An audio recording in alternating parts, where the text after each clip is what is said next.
don't feel that they're welcomed, or they feel like they're a bit less.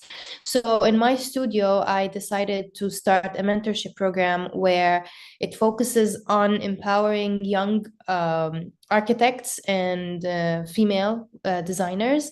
So I would invite them from the universities and different institutes in East Jerusalem and all over Palestine to join the mentorship program that I did for them. And I wanted to keep enhancing the program just so that girls can feel confident about representing themselves as designers and as architects in this built environment that is a very heavy, it's a male dominated field.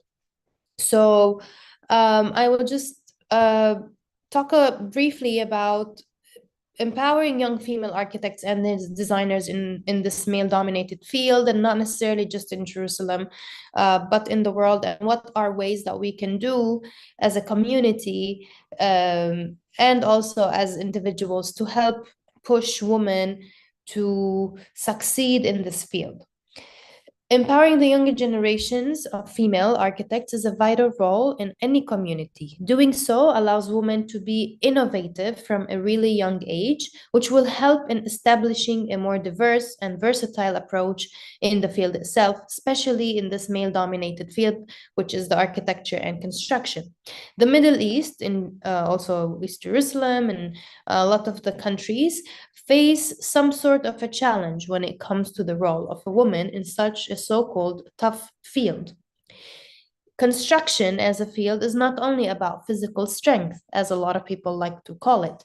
There are several creative ways that can be implemented in everyday practices to allow women to feel more confident and secure about practicing their passion through their construction and architectural jobs without really having the need to feel less secure about not being heard, respected, or taken seriously. I will share with you some creative ways that can be easily implemented at high schools, universities, architecture firms, and even governments worldwide that will support and empower aspiring female architects and designers. So when it comes to firms and organizations, the level of organizations, we have three things that we can focus on: mentorship programs, supportive work environments, and visibility. I will start with mentorship programs. For architecture firms, they can easily start initiating mentorship programs during the summer where they invite high school females who are interested in applying for any kind of architecture program or design for their higher studies. Such programs can pair experienced individuals and to guide students in the right path of their studies and simply enlighten them to fall in love with the field. By doing so, these young students will start feeling more confident about joining the field despite the cultural pressure. We know in so many Middle Eastern countries and African countries, it feels extremely unwelcomed for a woman to be part of this field, whether it's architecture or construction or engineering. So girls tend to feel extremely pressured. So by having some sort of a mentorship program, it will push students from high school and universities to actually see that someone else can become a mentor for them. So it's very important to focus on that. Two would be to have supportive work environments. For the more advanced young female employees, firms need to create an inclusive and a supportive work environment that values diversity, equity, and inclusion. The importance of implementing practices and policies that promote a work-life balance amongst all employees, despite their gender, will definitely lead to a healthier environment at the organizational level, at the office. Equal pay, flexible parental and maternity leaves will enable women to succeed and thrive in this field and in any other field for that matter. Lastly, for firms and organization level, Visibility. Visibility is a big one because it helps in advocating the representation in the architecture profession through schools and universities to do some sort of an outreach program for young women. Having media campaigns, making students join public speaking events, highlighting the achievements and contributions of young women architects in the field will also empower other young females to pursue careers in design and in architecture. So it's important to have visibility. Now, when it comes to school level, and if we want to start from an early age, educational outreach is I personally think is a must. High schools should be encouraging workshops, seminars, different types of outreach events and programs that introduce young girls to the field of architecture, construction, and engineering, or any other male-dominated field in this matter, to help those girls inspire their future.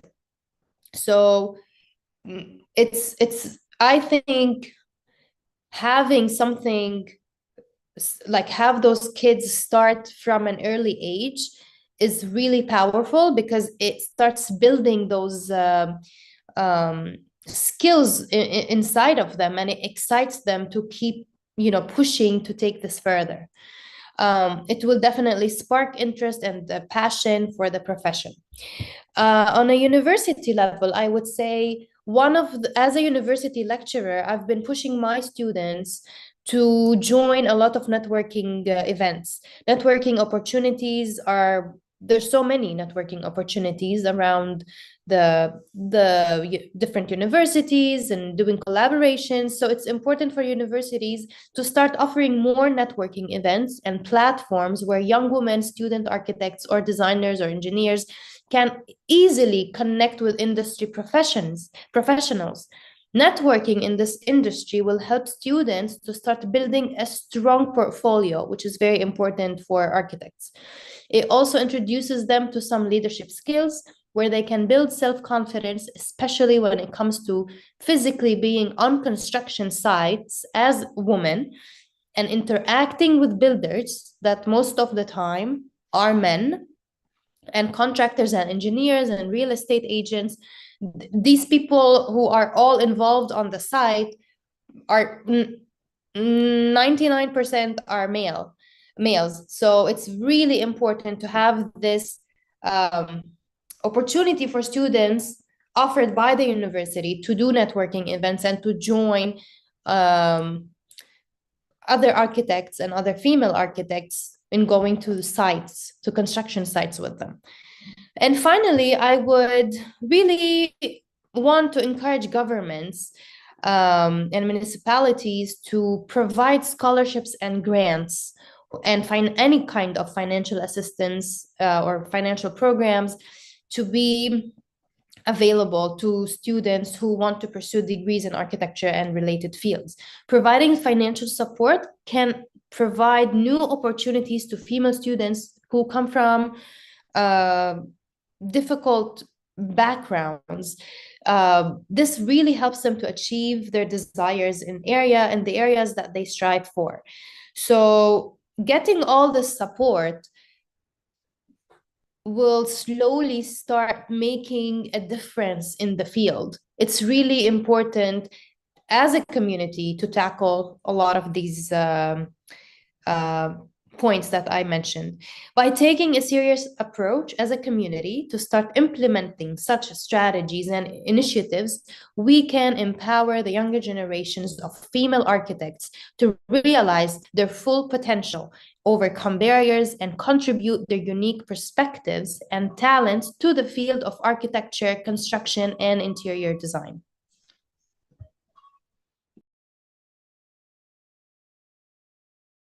Thank you.